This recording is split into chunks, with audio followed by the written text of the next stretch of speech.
विश्व के सारे लोग करे जो साथ में मिलकर प्रार्थना, सबका मंगल होगा तब, सबका मंगल होगा तब, बढ़ेगी विश्व की चेतना। अगर चुभन अटका रही है तो फोकस हटाना कितना आवश्यक है, वहाँ भक्ति का रोल आता है। भक्ति ये करवा सकती है। सभी को शुभेच्छा।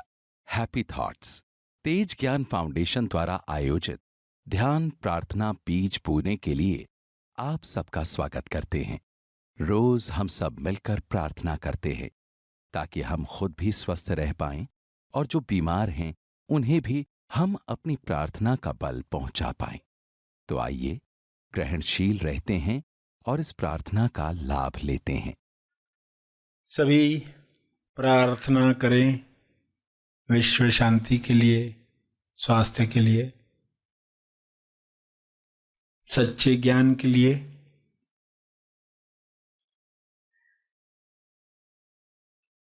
सभी आंखें बंद करें, सीधे बैठें, पूरे भाव के साथ प्रार्थना की मुद्रा में बैठें। हे परम आत्मा, परमात्मा, हे परमेश्वर, विश्व के सारे लोग सही दिशा में आगे बढ़ें। गलत दिशा बीमारियों की ओर ले जाती है, गलत दिशा गरीबी की ओर ले जाती है, गलत दिशा हिंसा की ओर ले जाती है। सबको सही दिशा मिले, सही दिशा के साथ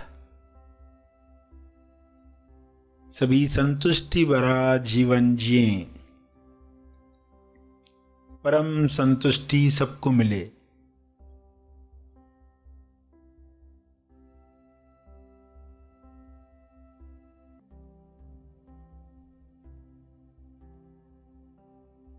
हर मनुष्य की देह स्वर्ग है। इस देह में जीने वाला आनंद प्रेम को महसूस करे। ये संभव है, सबके लिए संभव है। पूर्ण ज्ञान मिलने के साथ ये संभव है। आध्यात्मिक ज्ञान पूर्ण ज्ञान है। सांसारिक ज्ञान, विज्ञान, आध्यात्मिक ज्ञान पूर्ण ज्ञान के साथ हर मनुष्य भाईचारे के साथ बांटकर प्रेमानंद मौन के साथ जिएगा।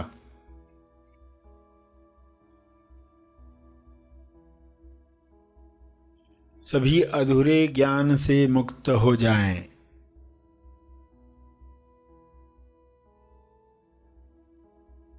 सभी बीमारियों से मुक्त हो जाएं।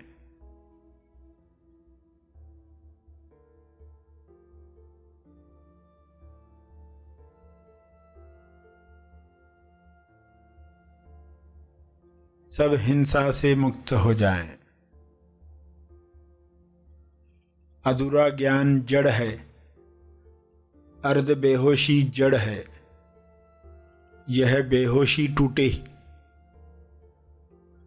ये बंधन खुले। इंसान स्वयं देखे मैं कौन हूं।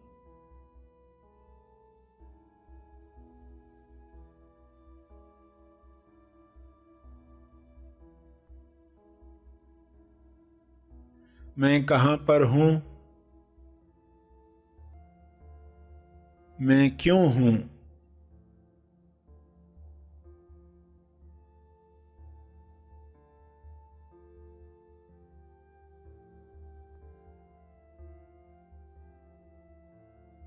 मेरी उपस्थिति सभी के कल्याण के लिए कैसे काम करे। मेरी प्रार्थना सभी के मंगल के लिए काम में आए।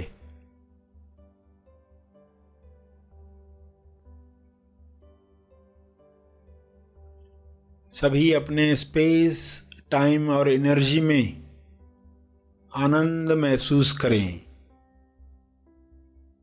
और सभी स्पेस, टाइम और एनर्जी के पार के नक्शे पर खुद को पहचान पाएं, स्व अनुभव कर पाएं।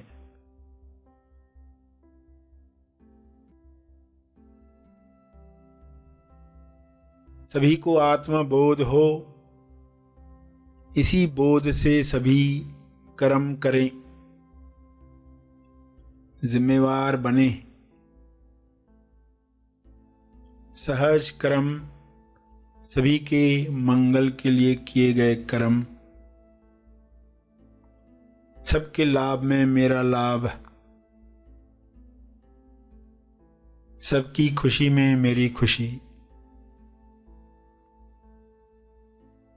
इस तरह सभी संपूर्ण ज्ञान में, संपूर्ण ध्यान में अपने समय का सदुपयोग करें।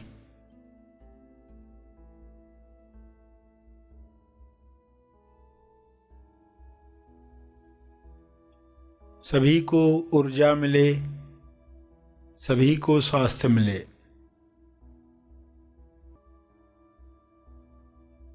सभी विश्वास कर पाएं अपनी शक्तियों पर। सभी पवित्रता का जीवन जिएं। स्वयं को जानकर यह अपने आप होने लगता है। अपने शब्दों में प्रार्थना करते रहें।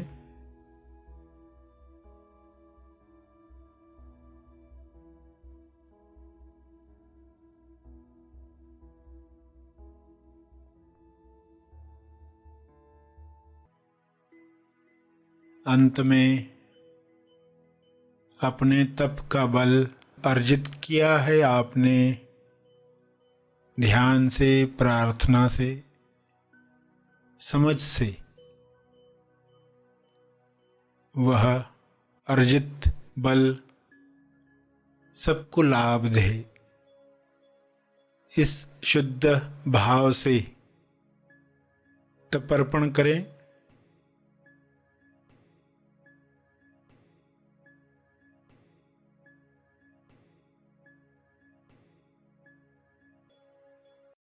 सभी धीरे धीरे आंखें खोलें। आइए सब ग्रहणशील होते हैं एक चेतना संदेश सुनने के लिए।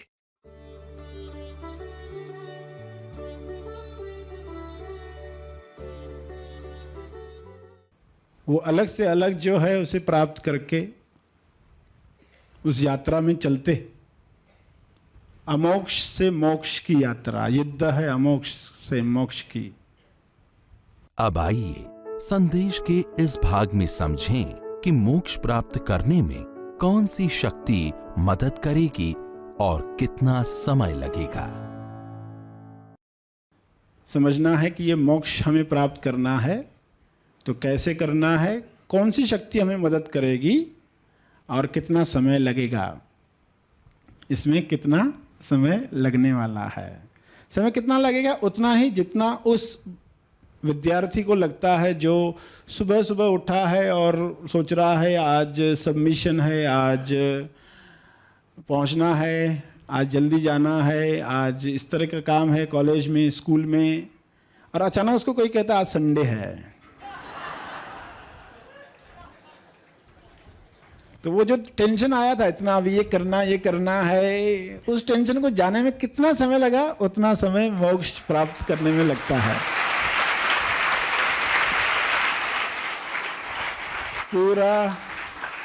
पूरा सेट विचारों का एक चल रहा था, एक सेट था पूरा विचारों का, ये विचार उसी में लगा था। अचानक सिर्फ पता चला संडे है, पूरा सेट बाजी हो गया, नया सेट आ गया। पूरा नया सेट, सब नए विचार, नई बातें। Thanks God today is Sunday. तो सब कैसे बदल गया? एक क्षण में पता चला मैं कौन, पता चला। और जो विचार कर रहा था, उन विचारों में उलझ रहा था, उन विचारों ने उलझाना बंद कर दिया। एक सेकंड में ऐसा क्या हुआ? हो सकता है उन विचारों से बॉडी पर जो पीड़ाएं प्रकट हुई थी, दुख की पीड़ाएं, वो पीड़ाएं अभी गई नहीं, क्यों? उनको जाने में समय लगता है। बॉडी को जो पीड़ा आई है उनको जाने में समय, मगर ये मुक्त हो चुका है। मगर ये मुक्त हो चुका है और उस मुक्ति से अब पीड़ाओं को देख रहा है। मुक्त अवस्था से शरीर की पीड़ाओं को देख रहा है। कैसे दिख रहा होगा? अनुभव करके ही जानना है। 1 मिनट पहले सोच रहा था मैं ये हाथ हूं, मुझे दर्द हो रहा, और एक समय बाद पता चला ये हाथ मैं नहीं हूं। अब वो पीड़ा को देख रहा है, उस कन्विक्शन के साथ देख रहा है, तब इसको मजा आ रहा है। ये कैसे फर्क आ गया? क्योंकि वो पूर्व अवस्था में चला गया। एक क्षण लगा मोक्ष में जाने के लिए, और एक क्षण लग सकता है माया के विज्ञापन से फिर से अमोक्ष में जाने के लिए, अगर समझ गहराई तक नहीं पहुंची है।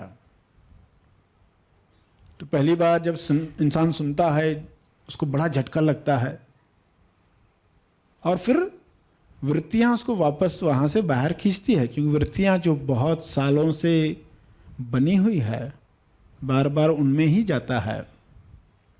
तो उन वृत्तियों से बचने के लिए भक्ति बहुत बड़ा रोल प्ले करती है। मोक्ष के लिए भक्ति का बड़ा रोल है। वो भक्ति जग जाए तो उससे बड़ी कृपा क्या हो सकती है, क्या वरदान उससे बड़ा हो सकता है, उस वक्त इंसान को नहीं मालूम। भक्ति जगे उसमें क्या खास बात हुई, इंसान को लगता नहीं कुछ। मन लगने की क्रिया को अलग ढंग से अपनी भाषा में देखना चाहता है। लगे यानी ऐसा सा कुछ होना चाहिए, वो तो शरीर पर ही देखना चाहता। उसकी पहुंच सिर्फ शरीर तक है, मन की पहुंच उससे ज़्यादा है ही नहीं। वो देख देख कर शरीर ही देखेगा, इससे ज़्यादा वो देख ही नहीं सकता। उसकी दृष्टि जो है मंद है, बंद है, शरीर से आगे देख ही नहीं पाता। उसको कोई ऐसा चश्मा दे, दूर की दृष्टि मिले, दूरदर्शन हो, तो कुछ बियॉन्ड देख पाएगा। अरे शरीर के बियॉन्ड कुछ है, वो तो हमने देखा ही नहीं। तो वो कोई आँख का इलाज करे और हम आँख का इलाज करवाने दें, ड्रॉप्स जब डाले जाएं तो हम उसके लिए तैयार रहे। दो बूंदे मोक्ष के लिए। तो आपने देखा कि कैसे हमें मोक्ष प्राप्त होगा जब हम तैयार हो गए उस चीज़ के लिए, उस मनन के लिए, उस पठन के लिए, उस सेवा के लिए, उस भक्ति के लिए, श्रवण के लिए। तो ये बहुत आसान हो जाएगा। और फिर सवाल जो उठता है लोगों का कि इंद्रियां है, दृश्य देखती है, आवाज़ें सुनती है, अटकी जाती है, महसूस होता ही है शरीर, तो हम क्या करें? शरीर से डिसआइडेंटिफिकेशन होती नहीं है, शरीर के अलावा और कुछ दिखता नहीं है, क्योंकि इंद्रियां है, क्या करें? लोगों को तो बहाना मिल ही जाता है ना कि शरीर महसूस होता है, यानी अभी शरीर महसूस होना बंद हो जाएगा तो मोक्ष आएगा।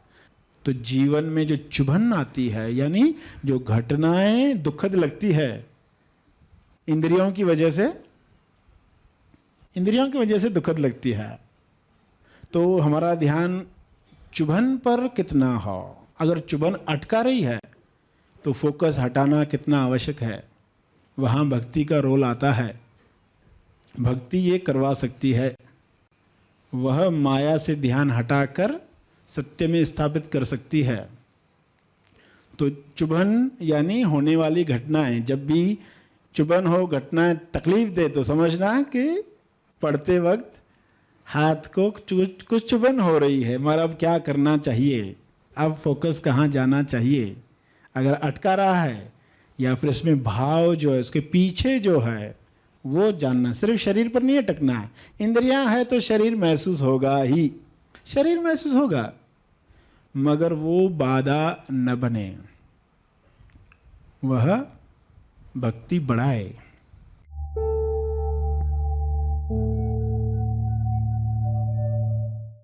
प्रार्थना और मार्गदर्शन का सभी ने लाभ लिया। आइए यहीं पर समाप्त करते हैं, कल फिर मिलेंगे।